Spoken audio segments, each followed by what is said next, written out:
I was just getting ready for bed, and I've been working on a little project with some friends of mine. It's really an awesome idea, and as I was putting mine together, getting ready to go to sleep here, it's late. I thought I would share it with you guys and just see if it's something you might want to join in with me because I think it's a excuse me, I think it's a really cool idea. And it's a good way to remain focused on God and to allow Him to kind of penetrate our mind with a certain verse from the Bible that we can work on. For example, what we do is we take a verse, we pick one, and throughout that year, we put it on a picture. Actually, we use this app. You can use whatever app you like, but we take a verse, we put it on a picture of ourselves, and that verse is over our picture of ourselves. So every time we look at it, we're reminded that that's what we're working towards, that's what we're doing.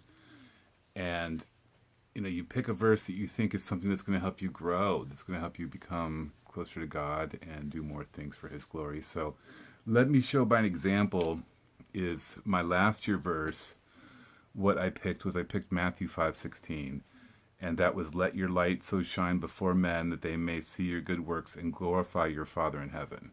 So I feel like there's always room for improvement on that, definitely, to be able to do a better job, but that's something that I felt like I worked on pretty hard last year, especially like with doing this ministry, speaking to people, but also just in general in life, trying to make sure I was always there to help in whatever way I can. So by focusing on that verse last year, it kind of really did penetrate my mind. And I've noticed at points in my life, God's put these verses in front of me that I've been reminded of repeatedly, and it's almost like, wow, like I do need to work on that. It's very interesting how it works. But that was my last year verse, so I worked on that, and not that I'm going to stop now that the year's over, but I will continue to work on that. I think it's penetrated my mind after this year. But I wanted a new one, a new focus for the next year, for 2020, which, man, it's crazy to think about it being 2020 right now for me. But so my next verse, it's kind of interesting how I found this too, because I found this through, I found this verse, I picked it, I made my picture with it. Then the next day, the Bible app, which I use, has a verse of the day, and it was this verse. And somebody close to me had sent me a video that relates to this verse at that same time. It was just another trifecta of God telling me things. So this verse I picked was Philippians 4:6. And it was, I do suffer from anxiety. I have anxiety issues. So,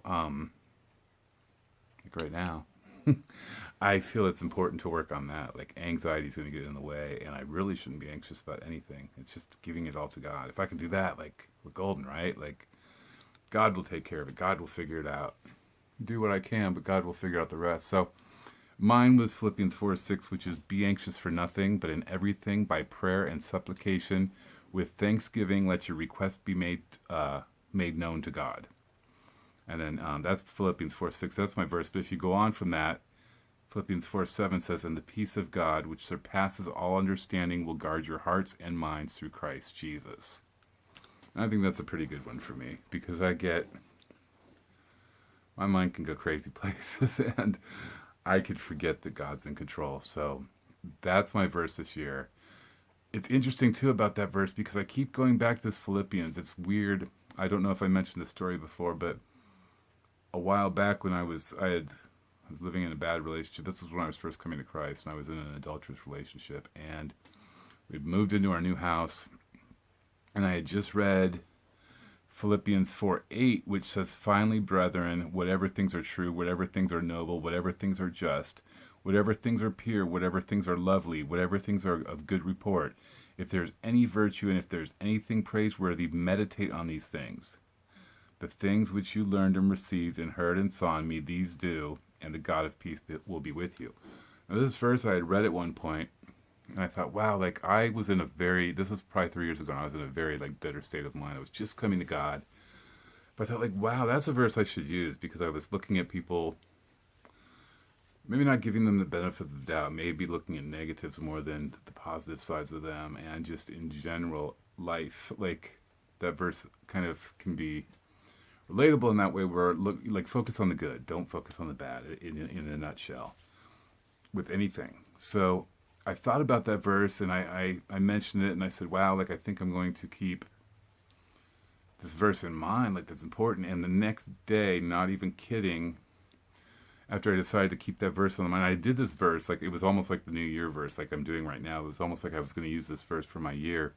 But the next day, the woman that I was having the adulterous relationship with, that God was speaking me, telling me like, get out of this. Her son found a sign in the backyard of the place we just rented, which was that exact, verse. It was Philippians 4:8. He found it like a day or two later, and I'm just like, well, that's a sign if I've ever heard it, because it was a sign literally that you could put on your wall. So, and he did it this time with Philippians 4:6, because it popped up a couple times, and it was just like very interesting how that works. But anyways, I wanted to invite you guys to do that with me. I know that the new year we've kind of gotten started rolling here, but it's not too late. Like, jump on in and get on the bandwagon with me. Pick a verse, ask God, pray for God to speak to you, to give you something that you can work on this year, and focus on that. The guys I go to church with, they're awesome. They've done some really cool ones.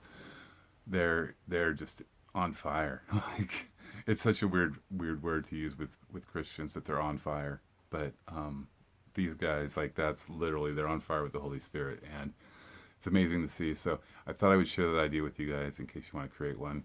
The other thing I'm really excited about is I hit 1,000 subscribers the other day. I hit like 4,000 watched hours or something or other. I don't know what it means exactly, but aside from that, it means I can now monetize this channel. So you guys will be seeing commercials.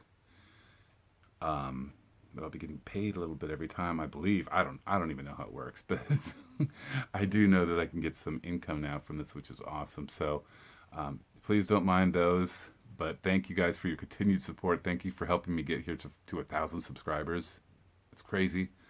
Like, I haven't really been doing this ministry a year, and I know I throw some creative videos which get a lot of things, but it's just crazy to think 1,000 people are actually not watching all these videos, but are subscribed. That's just amazing to me. And each one of you that are watching right now, we're a part of that, as long as you subscribed. If not, please subscribe now. But yeah, thank you guys so much for that. And just to warn you about the ads that will be out. But it will also help me produce more content. When I have more income, I can put more focus on this channel. I'm thinking about, I designed a t-shirt a while back, like a Christian t-shirt. I'm thinking about offering that up for sale as another income revenue stream. Maybe, if anybody wants one, they could get one, and it would give me a few bucks each time you buy. I have some other ideas I'm starting to roll out. Unfortunately, because the channel is getting bigger, I'm having a hard time helping people, which is kind of what the basis of this whole channel was. So I'm kind of trying to think of a way to do that, to really only help the people that are serious. And I haven't quite figured that out yet, but I want to reach as many people as I can to help them with kratom, or fluoroquinolone damage, or just finding God, whatever it may be. I want to help them, but at this point, it's been hard for me to reach everybody. So I'm trying to figure that out as well. If I can create more of an income stream from this channel, then like, it's a full-time job. That's cool. I'll talk to everybody and try to help everybody I can, regardless. But that's where we're at. So I'm looking for other revenue streams. Please don't mind the ads, guys. Thank you so much for your support. It means so much to me to be able to have this opportunity to kind of be a paid YouTube person now. That's pretty awesome. I remember when I first started this ministry and I started talking about God. God had told me, like, this will be your income. I don't see it being that yet. I don't think it's going to pay me that much, but who knows? I've really been blessed through this channel. I've been blessed to meet a lot of awesome people. And it's not always about money. It is about the riches that we get through the people we get to know. So it's awesome, guys. So anyways, I know I'm just rambling, just blabbing on. It's time for bed. Thank you guys so much for watching. And until next time, God bless.